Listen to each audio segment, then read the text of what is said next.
Hey folks, Johnny Flyer, and we're back to work on the crucifix bench that was started a couple weeks ago and got held up a little bit by weather, but now we're back at it. Moved the operation indoors to kind of get past some of this cold snap in the south. So as you can see here, we've got a line in the middle here to denote where we're going to be cutting straight across. And I've started to do just a little bit of cork work just to kind of get an idea of what I wanted to do.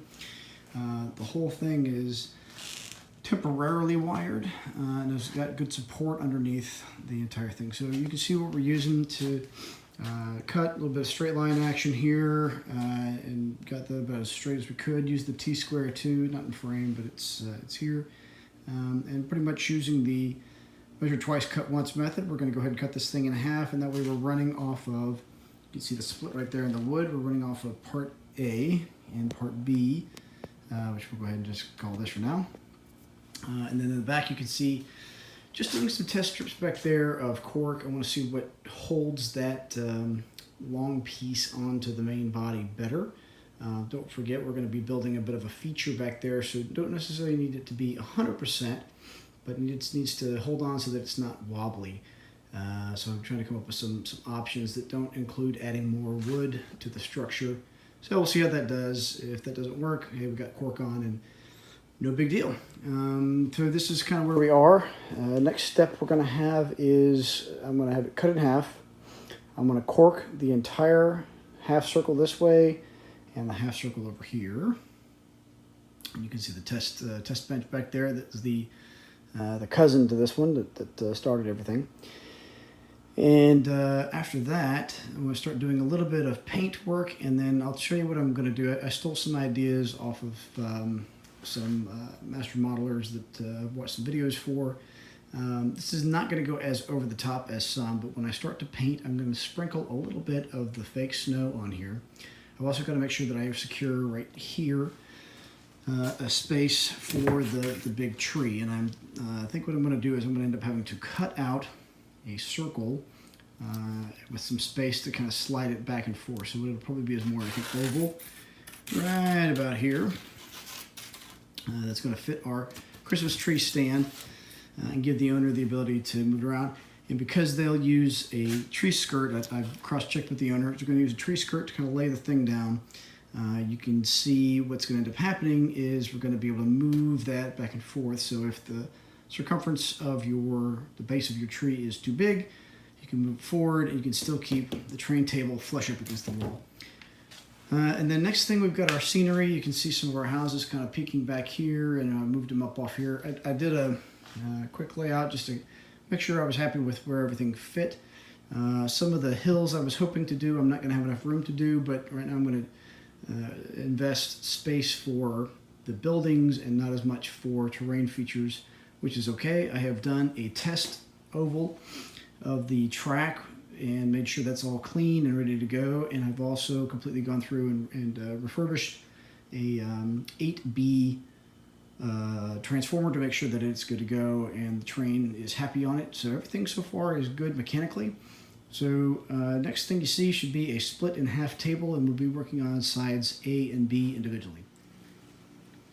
Alright, so it's split in half, and I went ahead and did a little bit of the decoration / snow base level. And so let me walk you through what I got at this point. You can get an idea. I've got the our transformer up here just as a means of trying to show off what this would eventually look like. But I'm going to grab a pointer here so you can see. So I've got transformer set pretty much where it's going to be.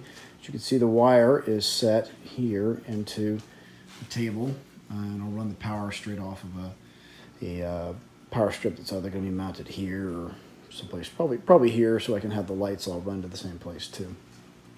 Okay, so these are the houses you'll see. We got lined up here nicely. Got a sample of track all lined up right here. Excuse the focus. A sample of track all lined up here just to give you an idea of what the loop will sit on.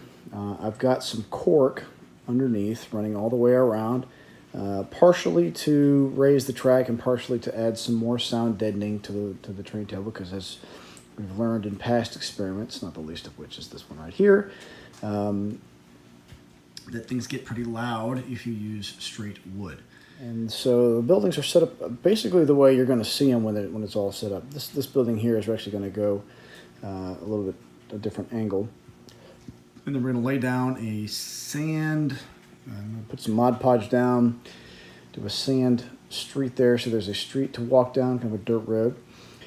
And then what you got right here on this side is a hill number 1, and our 2 little kids here on the toboggans are going to be coming down the hill. And then on the back side there is another hill just to add a little feature.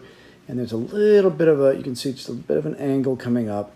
Didn't do much, did basically 1/4 of an inch to a 1/2 inch, kind of the whole way back here. And that was partially to raise the train so you could kind of see it moving behind the buildings. And it was also just to add a little bit of dimension coming down the hill. So I like what we've got. Now the big dowel that's right here, what I did was I drilled a few holes, one here, one underneath where this is going to go, and then one in the back underneath there. So I'm going to take this little dowel and I'm going to glue the dowel to the board underneath. And underneath there are corresponding holes that are slightly wider just to give a little bit of play underneath here. And what we'll do is when you drop the whole board down, it will fall into these holes. So that will allow you to take all these buildings off, because Christmas does come once a year. And we don't want to mess around with this on the floor the whole time. So all this stuff will go up and go in storage. The hills will be designed to do the same thing using this dowel. I've run the bus lines for all this. I've got to run wires to key hookup points here. I've got to figure out what those are going to look like. Playing around with either using these track clips right here, or maybe just soldering directly to the track. I don't know. And then finally, you see some of these more little detail pieces. And as you all know, I love the dollar store. I found these in the dollar store, and man, they're cheesy little trees, but for the purposes of what's here, because keep in mind, there will be a big tree, a very big tree.